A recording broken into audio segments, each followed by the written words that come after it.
سبيل الدموع سبيل مريح تنهدى يا صاحي كي تستريح.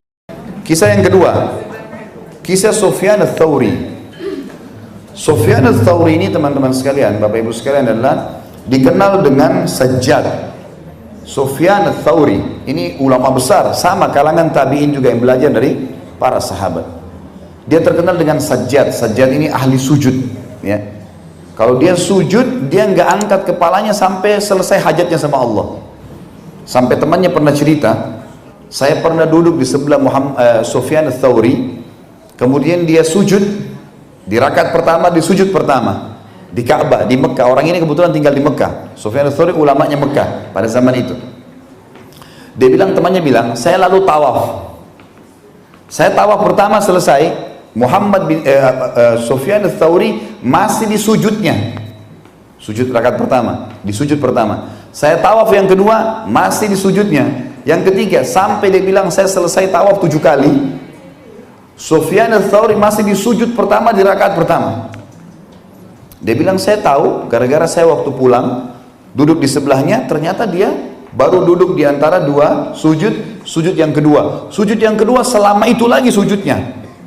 Di rakaat yang kedua, sujud yang pertama di rakaat kedua dan sujud yang kedua sama-sama lamanya. Jadi satu sholat ini bisa berjam-jam sujud dengan Allah. Terkenal dengan orang sajjad, sampai dahinya hitam sekali orang ini.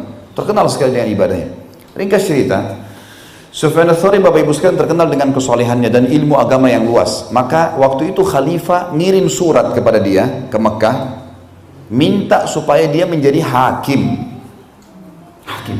Ini hakim pada saat itu, Bapak Ibu sekalian, dia jabatannya tinggi sekali. Bahkan khalifah pun bisa dihakimi. Kalau kita sekarang kan dibeda ya. Ada mahkamah konstitusi untuk pemerintah, ada mahkamah umum untuk masyarakat, gitu kan. Kalau pihak jajaran pemerintahan maka harus di konstitusi, gitu kan. Baik, sekarang enggak. Ini hakim zaman dulu, kalau ada waktu ada khilafah Islamiyah itu, maka yang terjadi adalah satu hakim dia penentu semua, termasuk khalifah. Kalau salah dia bisa hakimi. Gajinya besar, gitu kan. Dikasih fasilitas rumah, kereta kencana zaman dulu kayak kita, mobil mewah sekarang. Apa yang terjadi? Sufyan ats-Tsauri nolak. Saya nggak mau. Kalau kita sekarang malah sogok-sogokan untuk dapat jabatan. Dia nolak, nggak mau. Ditanya sama murid-muridnya, kenapa anda nggak mau terima jabatan? Jabatan yang besar, hakim. Bisa menghakimi khalifah malah, bukan cuma orang biasa. Gajinya besar, fasilitas ada. Dia bilang, saya takut kalau di antara orang yang saya hakimi ada yang saya sempat zalimi, lalu dia tuntut saya hari kiamat. Saya nggak mau. Ini bukan urusannya ini. Khalifah dengar, marah khalifah.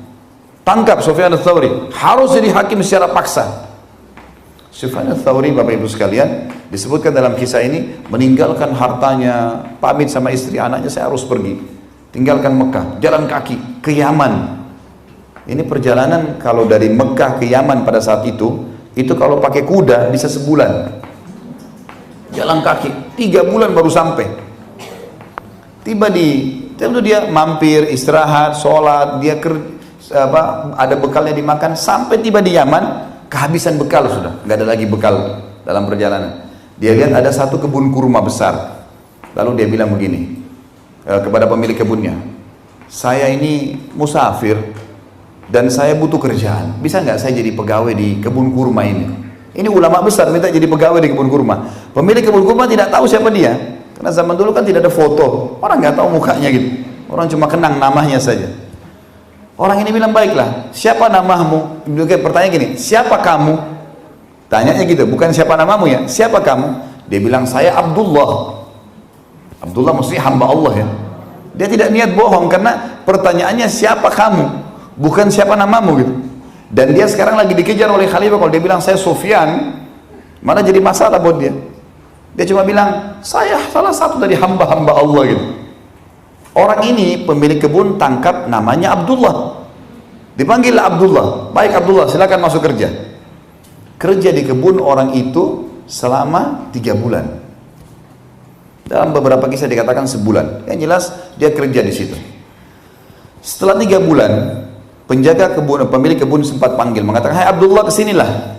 Datang Sufyan ats-Tsauri ini. Datang, dia bekerja sebagai pegawai, terima gaji gitu. Dari tahu siapa dia ini. Kemudian kata pemilik kebun, kau kan ngaku dari Hijaz. Hijaz itu Mekah sama Madinah. Namanya Hijaz kalau digabung. Negeri Hijaz atau wilayah Hijaz namanya Mekah sama Madinah ya. Maka dikatakan kau kan ngaku dari Hijaz. Saya mau tanya, apa perbedaan antara kurma kami di Yaman dengan kurma kalian di Hijaz? Rasanya kah, bentuknya kah? Kaget nih pemilik kebun atau Sufyan Ats-Tsauri jawab, saya tidak tahu. Karena saya tidak pernah tahu rasanya kurma kalian. Kata pemilik kebun, hai Abdullah, 3 bulan kau kerja di kebun saya, turunkan kurma, sortir, kau tidak pernah makan satu butir pun. Kata Sufyan, ya, demi Allah saya tidak pernah coba satu butir pun karena anda belum pernah mengizinkannya. 3 bulan jadi pegawai di situ, nggak pernah makan satu butir kurma. Coba Bapak Ibu kita kalau kerja di tokonya orang, toko makanan, incipi ini, coba ini, macam-macam, bawa pulang ke rumah. Ini yang ketawa-ketawa tahu diri ya. Sufyan Ats-Tsauri 3 bulan turunin kurma, sortir, nggak pernah makan satu butir pun, karena nggak pernah diizinkan. Pemilik kebunnya bilang, siapa kamu ini Abdullah? Apa kau mau contohi kezuhudannya dan waraknya Sufyan Ats-Tsauri? Dia nggak tahu kalau ini orangnya. Memang Sufyan Ats-Tsauri terkenal dengan warak. Warak itu begini Bapak Ibu sekalian, kemurnian dan ketulusan berhubungan sama Allah. Jangankan yang haram, syubhat saja nggak mau dimakan. Sama tadi kisah Ibnu Sirin, itu namanya warak. Warak itu orang betul-betul, ada orang nggak ada orang dia tahu hubungan sama Allah, haram-haram, halal-halal, nggak berani melanggar. Itu namanya warak, kesucian hubungan dengan Sang Pencipta. Kata orang ini, apa kau mau contohi waraknya Sufyan Ats-Tsauri? Ini Sufyan Ats-Tsauri ketawa, saya senyum. Lalu kemudian dia kembali kerja. Orang ini keluar ke kebun temannya di sebelah. Waktu itu kebetulan Khalifah sudah kasih iklan, siapa yang menangkap Sufyan Ats-Tsauri hidup atau mati dapat 1 peti emas. Harus tangkap supaya jadi hakim. Ini yang pemilik kebun pergi ke kebun sebelah, nanya sama dia, ngobrol sama temannya, dia bilang, ada pegawai saya itu unik, dia bilang. Temannya tanya, kenapa? Masa dia 3 bulan kerja di tempat saya, tidak pernah makan satu butir kurma pun? Lalu saya bilang, apa kau mau contohi waraknya Sufyan Ats-Tsauri? Dia senyum saja lalu dia pergi. Temannya ini rupanya jeli, pemilik kebun sebelah. Dia bilang, sebentar, sebutkan ciri-cirinya orang itu. Dia bilang begini, disebutkan ciri fisik. Kata temannya, itu Sufyan Ats-Tsauri. Ayo kita tangkap, dapat 1 peti emas. Rupanya mereka kembali ke kebun, Sufyan Ats-Tsauri sudah pergi. Sudah pergi, kembali ke Mekah, tinggalkan tempat kerjanya udah, karena sudah ketahuan gitu. Dia pulang ke Mekah. Begitu tiba di Mekah, orang Mekah, masyarakat Mekah terharu menyambut dia, ulama besar ini, muftinya Mekah dulu gitu kan. Disambut, murid-muridnya sambut, para ulama-ulama sambut. Khalifah dengar, nih Sufyan Ats-Tsauri sudah datang. Khalifah keluar instruksi, jangan ada yang tangkap Sufyan Ats-Tsauri kecuali saya akan tangkap langsung. Teman-temannya cerita, waktu Sufyan Ats-Tsauri dengar Khalifah mau datang, dia sholat 2 rakaat di masjid, sangat indah sholatnya, luar biasa, sujudnya, rukuknya, ibadah dengan Allah. Kita melihat saya sudah senang, ibadahnya luar biasa. Dia bilang selesai sholat yang sangat lama dia kerjakan, dia pergi ke Ka'bah, dekat Ka'bah, lalu dia bilang, wahai Tuhanku, aku bersumpah atas namamu, jangan buat Khalifah masuk ke Mekah. Maksudnya jangan sampai saya ditangkap. Subhanallah, begitu mendekati Mekah, Khalifah mati di perbatasan Mekah, meninggal dunia. Itu dalam kisah disebutkan. Ajalnya sudah datang, tapi ulama mengatakan kemungkinan terkabulnya doanya Sufyan Ats-Tsauri. Tapi lihat bagaimana mereka menjaga hubungan dengan Allah. 1 butir kurma nggak berani masuk kalau tidak halal. Apalagi syubhatnya, udah jelas gitu. Kisah yang lain, seorang sahabat yang bernama Al-Ala Al-Hadrami. Ini kisah berhubungan dengan kancah peperangan jihad. Al-Ala Al-Hadrami ini sahabat Nabi yang mulia radhiyallahu anhu. Beliau pernah diutus oleh baginda Nabi SAW, diutus berperang. Begitu pergi berperang Bapak Ibu sekalian, kemudian dia akan melewati sebuah hutan. Dia bilang sama beberapa pimpinan prajuritnya, coba kalian cek hutan ini, pasukan bisa lewat nggak? Ini kisah yang lain kita ya. Lalu kemudian prajurit-prajuritnya datang mengelilingi hutan itu, kembali lagi mengatakan kayaknya nggak bisa, hutan ini terlalu lebat, Sekarang sudah menjelang malam, sudah sore menjelang maghrib, dan di dalam ini banyak binatang buas. Ini hutan masih liar nih. Kalau Anda memaksakan pasukan Anda masuk di hutan ini, kemungkinan tidak ada satupun yang selamat keluar. Apa kata Al-Hadr ini? Perhatikan iman seseorang kepada Allah penting ini. Dia mengatakan apa? Kalau saya takbir nanti, ikuti saya. Lalu dia mendekatkan kudanya ke dekat hutan itu. Jadi ada lapangan luas kayak padang pasir, hutan di depannya kelihatan pohon-pohon. Lalu dia mengatakan, wahai semua makhluk Allah yang ada di hutan ini. Dia bilang gitu. Kalian tahu siapa kami? Kami adalah utusan Rasulullah sallallahu alaihi wasallam berperang meninggikan kalimat Allah.